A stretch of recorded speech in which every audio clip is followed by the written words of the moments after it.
Yun guys, may home service pala tayo rito sa Monte Vista Heights subdivision na tayo Rizal.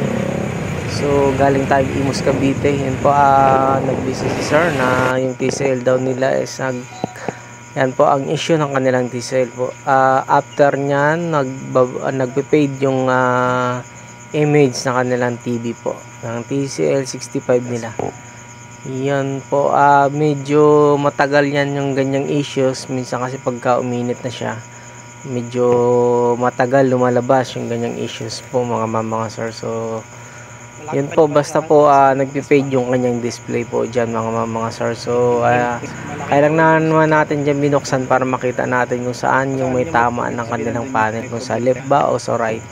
Kasi po malaking bagay po yan mga sir. So po yun po, nakita natin sa right side nga po yung tama ng kanilang panel.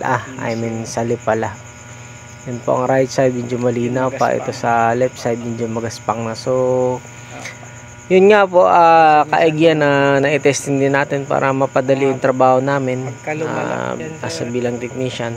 Yun nga po, mas maigi din na i-testing, tsaka may story din na ganyan yung naging issues ng inyong mga TV.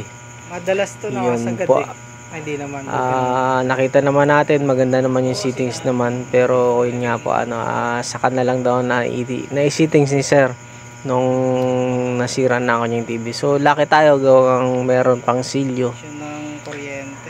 Alam niyo mga sir, malaking kasing factor yung settings ng backlight brightness settings. Napakarami po dyan sa aking video kung bakit malaking factor po ang backlight brightness settings po. Basta lang po, napakarami pong factor o issues o malaking tulong but yung i-adjust yung brightness backlight settings. Yun po, nakita natin yung problema dyan sa right side. Yan po talaga yan po, nag-bar lines. Pagka tinransfer natin sa left side yung kanyang signal, bali left and right kasi po yung kanyang timing control board, yung nakita nyong ribbon kanina na left and right. So yun nga po, nakita natin yung problema nasa right side. So yun po yung naging naging solusyon. Tawag namin dyan tape method. Lagi-lagi natin yung ginagawa. So 80% to 90% yan mga sir na nagagawa pagka ganyang mga issues. Huwag nang mapaglaruan ng mga nag-aaral pa lang ng mga technician. Yun po, hinihipo natin yung mga IC dyan kung mainit, kasi yun nga po ang ating prevention. Yun po, nilalagyan natin ng aluminum foil. Humingi tayo sa may-ari ng mga aluminum foil. Mostly kasi nakukuha yan o na meron talaga yan sa loob ng bahay. So kasi po pagka old model kasi po ng mga TV natin, may mga aluminum foil na design yan. Hindi naman aluminum foil, may mga aluminum na design. Kaya matagal masira. So itong mga ganyang design ngayon, sobrang tinipid na nila yung materialis. Hindi na gumastos ng mga aluminum na mga nilalagay na as a heat sink. So yun nga po, nilagyan natin ng heat sink na aluminum foil, pero para tumagal pa yung kanilang TV ni sir. So yun nga po, binili na rin natin dyan yung mga do's and don't na tinatawag, mga prevention na mga maintenance na tinatawag sa TV para tumagal pa yung TV ni sir, para sulit yung kanilang papagawa. Tsaka pag nag-home service tayo mga sir, nandyan na yung quality service natin na tinatawag. So pinupunasan para naman natin yan, kasi hindi maiwasan yung alikabok sa screen.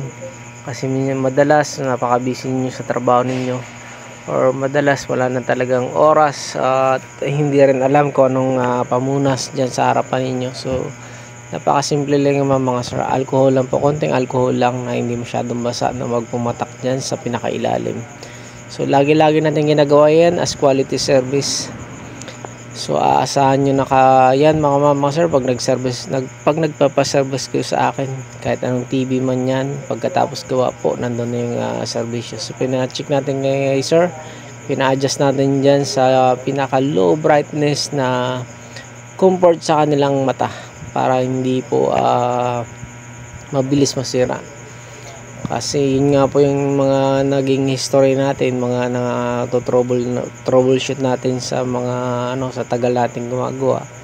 Upon my experience po, pagka matagal pag naka high brightness, high backlight settings, mabilis masira yung TV. Pero pag naka low brightness, low backlight, tumatagal po ng 7 to 8 years bago mapundi yung backlight. So, bago masira yung kanyang panel.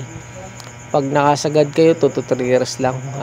Yun lagi natin na-experience. So, in-apply natin yung mga karanasan na yan sa totoong trabaho. Kahit nga po yung manual, sinasabi din naman na ganun nga po ang setup ng mga TV. So kahit ano nga pong paulit-ulit tayong gumagawa ng television, napakarami nating history dyan sa ating YouTube, sa ating page. Lagi natin bidibilin sa tuwing magsiservice tayo sa mga customer natin. Siyempre nandun na yung quality service na tinatawag natin. So yun, nag-google tayo ng oras, hindi lang basta-basta nagawa lang tayo ng gawa para yun nga po, pagka maganda yung service natin, may kwento po tayo sa ibang customer at dadami pa yung mga customer natin. So yun, in-adjust na yun dyan ni sir sa magandang quality or sa low brightness, low backlight settings para tumagal pa yung kanilang TV, para hindi agad gagastos agad-agad. So yun, mga sir, sa mga gusto pa mga home service, nag-service po ako ng NCR, Calabarzon. So yun, sa awa naman po ng Diyos, naging okay naman yung TV nila, napakalinaw, walang masyadong